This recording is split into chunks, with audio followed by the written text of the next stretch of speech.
আসসালামু আলাইকুম। ইদানিং অনেকে আমাকে একটা কমন প্রশ্ন করতেছেন, সেটা কিনা যে ভাইয়া কোন সেন্টার থেকে সার্টিফিকেট করলে আমার সার্টিফিকেটের ভ্যালু বেশি থাকবে বা স্ট্রং থাকবে।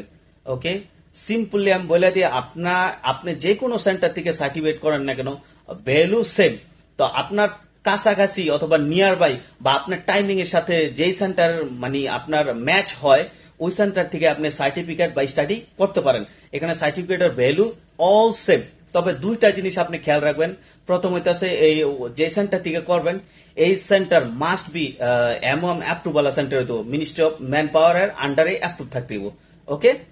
আর দ্বিতীয়ত হইতেছে আপনার ওই যে অ্যাটেন্ডেন্স আর কি, আপনি ফিজিক্যাল অ্যাটেন্ডেন্স অ্যাটেন্ড করেন অথবা আপনি অনলাইন অ্যাটেন্ড করেন, মাস্ট বি অ্যাটেন্ড করবেন এবং এক্সাম দিবেন সার্টিফিকেটের জন্য। ওকে।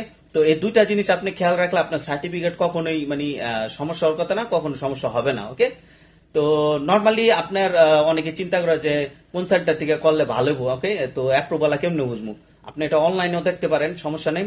আর যেগুলো সাইসো, নানিয়াং, সিঙ্গাপুর পলি, তারপর হচ্ছে আপনার NTC learning hub, scale academy, Aventa Global, ইভারসেপ একাডেমি, গ্রিন সেপ, তো এগুলো নর্মালি অ্যাপ্রুভাল সেন্টার। আপনারা এই আপনার নিয়ার বাই কাছাকাছি যা যেটা পরে করতে পারেন, বা অন্য সেন্টারও আছে, অনেকগুলো আছে।